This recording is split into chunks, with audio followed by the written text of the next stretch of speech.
kita mempelajari sesuatu hal ilmu gaib tanpa ada guru itu bisa menjadi gila ataupun stres ya. Stres gila bisa juga dia mati dan itu susah disembuhkan gitu. Antara dua, bisa dia sukmanya hilang, bisa dia dikuasai dengan jin yang memang jin kafir atau jin fasik.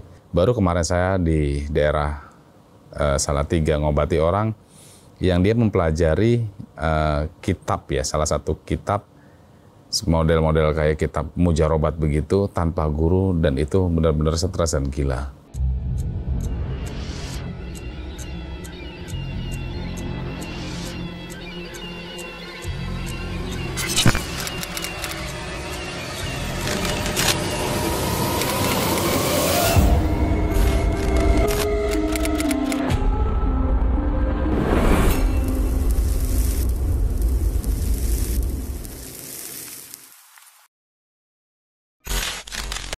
Assalamualaikum warahmatullahi wabarakatuh. Salam rahayu buat teman-teman Jejak Gentala. Jadi malam ini saya banyak pertanyaan ya, saya coba jawab lewat video aja tentang masalah hodam.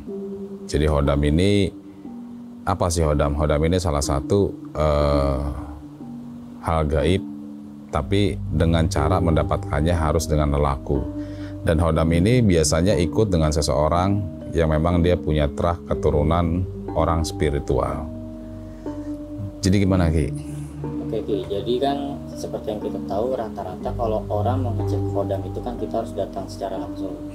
Nah jadi ada nih pertanyaan yang mungkin unik kalau bagi saya ya. Jadi dia ini pengen tahu hodamnya, tapi dia nggak mau datang ke guru spiritual. Jadi mungkin dia ngikutin di tutorial-tutorial YouTube, entah itu mereka melakukan puasa atau ngebleng atau apa. Nah, apakah itu bisa bekerja tanpa menggunakan guru spiritual ketemu secara langsung? Oke. Jadi pertanyaan ini banyak banget gitu ya yang ditanyakan kepada saya. Bisa kita mempelajari spiritual itu tanpa guru? Bisa. Bisa kita mempelajari dari Google, bisa kita dari YouTube, tutorialnya itu bisa aja. Tapi resikonya bahaya. Kenapa resikonya bahaya? Kita mempelajari sesuatu hal ilmu gaib tanpa ada guru itu bisa menjadi gila ataupun stres ya. Stres gila bisa juga dia mati dan itu susah disembuhkan gitu. Kenapa saya katakan itu berat dan susah disembuhkan? Karena kalau tanpa guru dia nggak tahu meminta ilmu apa atau mempelajari tentang ilmu gaib apa, dan dia kapasitas badan dia, pondasi gaib dia itu seberapa kuat. Dia misalkan misalkan dia minta ajian lembu sekilan atau ilmu kekebalan. Kapasitas dia mampu hanya 10%. Tapi dengan cara dia itu memiliki keyakinan yang kuat dan istiqomah, dia ingin mendapatkan ilmu itu, masuklah hodam 50%, otomatis jebol dan blank. Baru kemarin saya di daerah Salatiga ngobati orang yang dia mempelajari kitab ya, salah satu kitab model-model kayak kitab mujarobat begitu tanpa guru, dan itu benar-benar stres dan gila. Berhalusinasi, terus dia berbicara tentang gaib, dia berbicara tentang ketemu wali, ketemu nabi, udah kemana-mana ngomongnya ya. Karena itu yang tadi saya bilang, mempelajari ilmu tanpa berguru itu resikonya bahaya banget. Jadi buat teman-teman kalau misalkan kita ingin mempelajari sesuatu hal itu ya, lebih bagusnya dan lebih baiknya itu harus ada guru. Karena kita sekolah pun kalau tanpa ada guru nggak mungkin kita bisa baca dan segala macam. Begitupun ilmu spiritual tanpa guru tak ada yang mengarahkan. Ini yang dipelajari ini sesuai nggak kapasitasnya dengan orang tersebut gitu. Terkadang dia minta ilmu yang tinggi-tinggi padahal fisiknya itu nggak kuat secara batiniahnya. Jadi ya saran saya harus ada guru kalau untuk mempelajari apapun. Jangan lewat Google, jangan lewat YouTube, bahaya. Bahayanya tadi bakal stres atau gila. Oke, jadi kan itu kan tadi kita ibaratnya orang yang nggak tahu apa-apa mau belajar ilmu spiritual. Nah, kalau seandainya mereka ini sudah ngerti ilmu spiritual, udah paham lah ibaratnya, apakah jatuhnya jadi dia tuh kayak mempertajam ilmu itu, apakah bisa, apa tetap harus pakai guru spiritual? Oke, kalau dia udah memahami tentang ilmu spiritual, dia bisa mempertajam tanpa guru. paling ya dengan cara mengamalkan, dengan cara dia perbanyak puasa, dengan cara dia banyak jumeneng, ataupun dia dengan cara berzikir. Metodenya macam-macam. Itu bisa mempertajam ilmunya gitu. Tapi kalau yang tadi tanpa dasar, dia mempelajari lewat buku atau lewat Google atau YouTube, itu bahaya banget.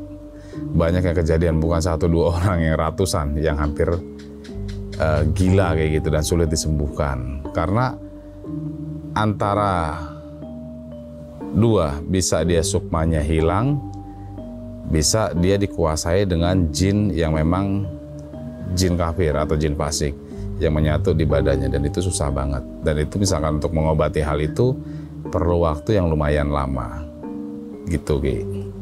Jadi kita boleh mempelajari sesuatu hal itu, apapun bentuknya ilmu, kalau kita memiliki guru. Ilmu itu sebenarnya banyak banget ya, karena menurut pribadi saya itu ilmu Allah itu luas banget. Jadi buat saya juga ilmu hitam dan ilmu putih itu nggak ada. Semua ilmu sama dari Allah, tergantung penggunaannya gitu. Contoh, kita megang pisau. Pisau itu kalau kita gunakan buat motong sayur, buat motong ya segala macam untuk peralatan masak, itu ya menjadi manfaat.